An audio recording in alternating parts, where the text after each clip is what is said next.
Hi, everyone. It's Friday. We're coming to you with another episode of Live from Augusoft. Today, I'm joined by one of our senior product advisors, Kevin Gish, and we have a few questions that we'll be asking Kevin today. But of course, if you have, feel free to leave a comment below, and let's go ahead and get started. Hi, Kevin. Hi, Abby. How you doing? Happy Friday. Happy Friday. I was going to say, every time that I do this video on Friday, it's hard to believe that it's Friday again. Right. So thank you for taking time and being with us today. Sure. Glad to be here. The first question I wanted to ask you is how has life been different without in-person events such as conferences? Oh my, well, yeah, it's been, as I'm sure you can all imagine, it's been significantly different. So, I mean, one of the first things that's really different for me is there's absolutely no travel. And so most of my sales career, I've done some traveling.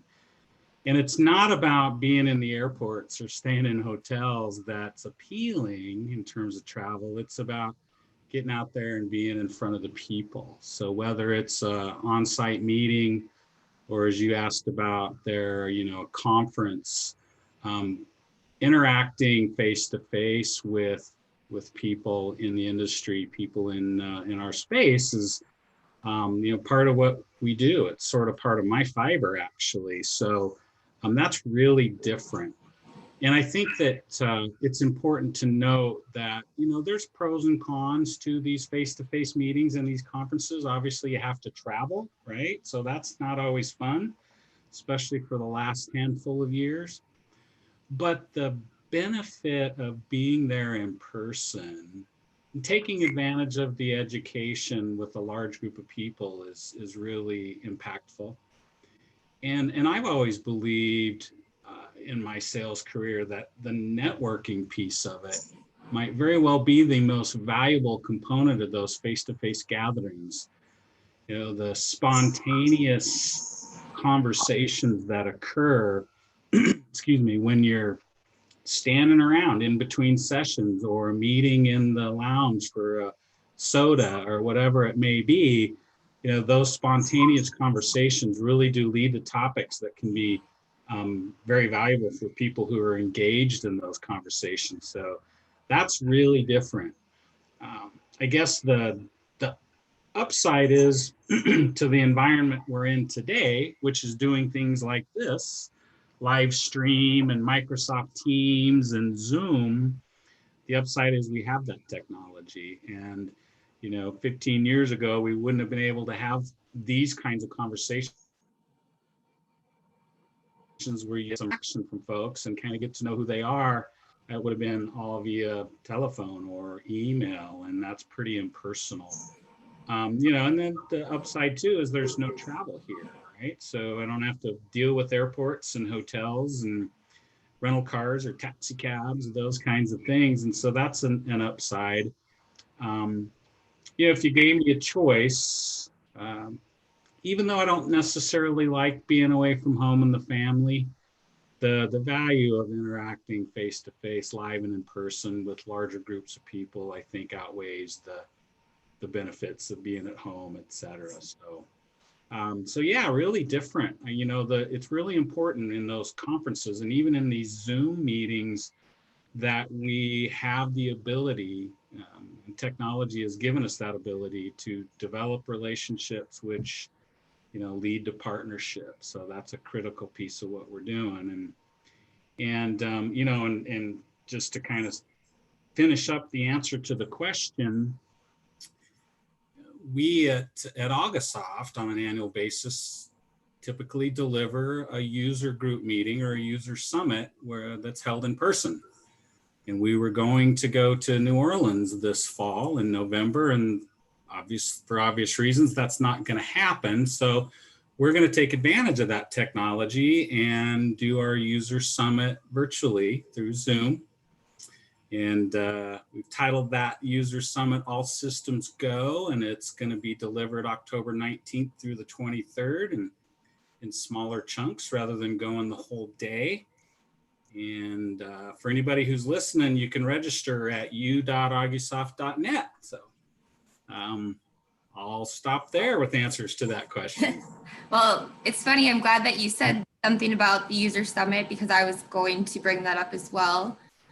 Just with everything, obviously having to go virtual and companies having to change plans and, having to do that flop from in-person to virtual and still trying to make it work and, incorporate the same factors and still try to have that actual human interaction, but online. So definitely looking forward to the user summit this year. It will be a change, but we have a good team working on it. And yeah, please register, join us. Yeah, based on what I've heard so far, and I'm not super involved, but it looks like there's a real nice agenda and some great content being put together. Yes, definitely. Awesome. Well, that's good information. And I really just wanted to know more about your golf. I know you love to golf. Do you have a best round of golf in mind, or have you had any hole-in-ones?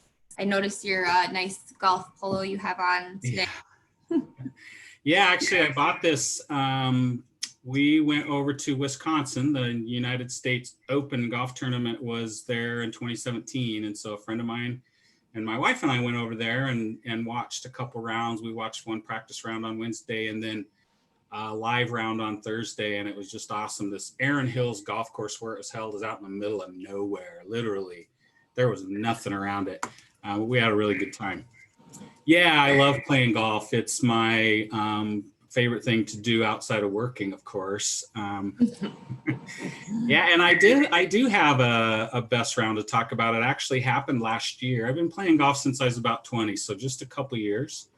But it was here in Cottage Grove. Actually, the course we play is in Woodbury, Minnesota, and I was with 3 other guys. It was a weekday afternoon. Had some time on my hands, and one of the things to understand is, for us weekend golfers, for us, it's really about kind of trying to stay out of trouble, right? Don't hit your ball in the water, don't hit your ball in the trees, don't hit your ball in the sand. And if you don't do those things, then maybe you end up having a decent day.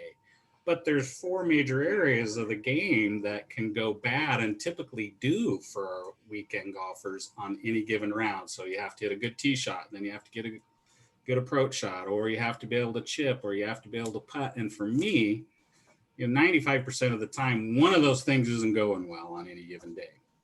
On this particular day, I actually was hitting the ball okay. I was staying out of that trouble. I was chipping okay, but I didn't have to take penalty strokes for being in the water. I didn't have to try and get out of the sand. I wasn't in the trees. I was kind of keeping it in play, as we say. The thing that was so different for me that day is that I couldn't miss a putt regardless where I was on the green. And so I shot a 74 that day, which is 2 over par for 18 holes. And that's the best round I've ever had. And just to kind of give you an idea of what I mean about the putting thing, on the 6th hole, I remember this so clearly. On the 6th hole, I was about 25 feet from the hole. And I hit my putt, and I just knew I didn't hit it hard enough to even get it anywhere close to the hole. And so I started walking after it, and I said, "Oh, come on, Kevin, hit the ball." And it went in. And so the guys I was playing with really gave me a hard time. But yeah, it's just one of those days, that don't happen very often for us weekend golfers, that everything went right. It was a lot of fun. Yeah, I really do enjoy the game.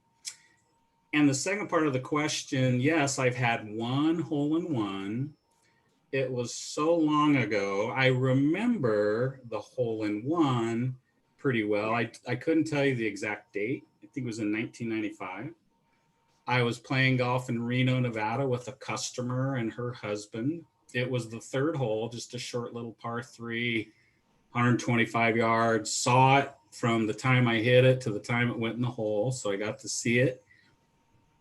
The interesting thing is the next hole was a long par 5, and I was so amped up and the adrenaline was pumping so hard that I hit my tee ball so far right that it was left.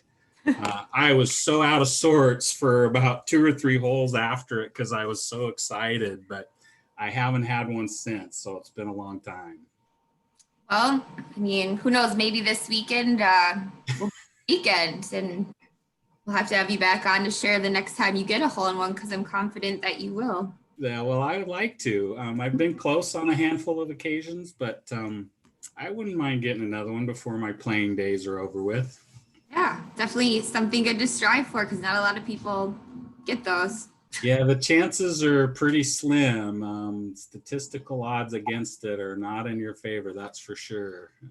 Yes, definitely. But still have fun while you're playing, and that's what matters. Yep, I really enjoy it. You know, where we live in Minnesota, it's just you have to take advantage of this time of the year and get out as often as possible because certainly we don't get the opportunity to do that in January, February, December.